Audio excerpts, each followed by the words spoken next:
I was a young fashion model in New York City in the early 2000s, and I booked a big modeling job, went down to the Caribbean for the shoot with a crew, and I was there with another model. She was this tall, beautiful Polish girl, and we had a day off, and she said, I have this friend, he's great. He owns an island nearby. He helped me get my visa to work in the United States, and she just, said it was this amazing person. So I was like, okay, well, we have the day off. I'll go with you. So this person sent us a boat, and I went over to the island just to hang out there for the day with her, and met some other girls there, some young girls there. Saw them like frolicking in a pool with an older gentleman, and then went to dinner, and that's when I met Jeffrey Epstein. And when did the abuse begin? Well, I mean, it was a few hours I was on the island, and he spoke to me for quite a few hours at the dinner. We hung out there just talking. He asked a lot of questions about myself and my family, getting to know me, wanted to know my ambitions and my goals. One of the young girls came to the door and said, Jeffrey's ready for his massage, and argued with the girls for a little bit because I don't know how to do a massage. And they said, well, you have to, he requested you. So I went with the other girl who brought me to the island. I went into the room to do this massage, and the massage turned into sexual assault.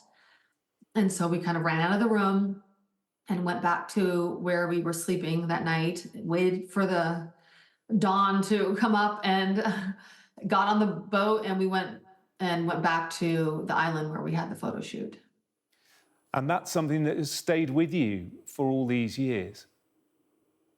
I didn't say anything for 15 years. It wasn't until he died where in that moment, felt free enough to start to explore what happened to me. And I reached out to the survivors, and our stories were all the same, every one of us. So there was some comfort in that. And every year we find out more and more information. So I don't know how comforting it's been, as we find out more information. It gets a lot of it gets hard to understand. And you have talked about a man in the pool. You believe that to be the former Prince Andrew, is that correct?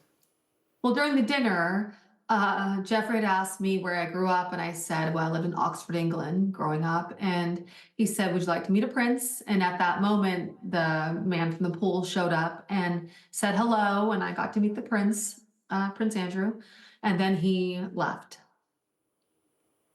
What do you make of the latest revelations in the Epstein files that were dropped over the weekend? I'm sure you've had a chance to look at them yourself, to read some of the detail. What do you make of it? Well, there's a lot of dark and disturbing things in there. There's a lot of people that myself and survivors saw in this time frame that are in the files. A lot of people that were mentioned. We're not really seeing 100% wrongdoing per se, because there has to be a lot of connecting the dots and flight logs and dates and abuse and things. But we are getting a clearer picture of the perversion and the sadism that was going on during that time with a lot of these men. And a lot of redactions. Is that hugely frustrating? Yeah, of course. A lot of redactions of people, powerful people, politicians and such that were there. We should be able to see who those people are. And they're not redacting so many of the survivors' names, their IDs, their emails, their testimonies when they testified, as a Jane Doe. It's just very upsetting that they're toying with a lot of the survivors that have been more vocal and have come forward. They're really, really messing with them. It's been pretty disturbing to them. And more revelations about Andrew, and indeed a former government minister, former ambassador in Washington, Peter Mandelson. Neither have agreed to testify, to give evidence in the United States. What do you make of that? Well, the Clintons just agreed to testify, so I'm hoping once they do, that they're going to be made to. I do think Mendelson should testify, whatever he knows or what he saw, because he was really He saw a lot. I mean, he knew about Epstein's perversion, and he was around young women and girls. So I'm sure he has a lot to say. We should say both men absolutely deny many of the allegations made against them, but you do believe that they should give evidence and really make clear what they did or didn't know. Yeah, of course. Everybody wants to hear that. That's time for him to clear his name. I think just knowing from that time frame, I don't know anything about Mendelsohn, but just knowing from that time frame about Andrew, that he has some explaining to do. So I would be the first person there to want to hear that testimony. You're a mother now, and you are clearly continuing to campaign. You're going through the whole process of having to appear on television, to be quoted. It's not easy, especially when it's something so personal.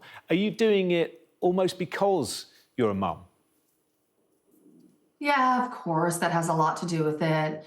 The survivors right now that are speaking out, majority of us have children the same age as when we were abused. Most of our kids are, early teens to, early adulthood. So yeah, you always kind of do it for the kids. And through these new release of files, we're finding out there's a lot more kids involved. And so this sex trafficking ring didn't stop when Epstein died. And so we want to try as hard as we can to put a stop to it. Well, we really appreciate you coming on and talking about the latest release of files, and just say thank you very much. Thank you. Appreciate it.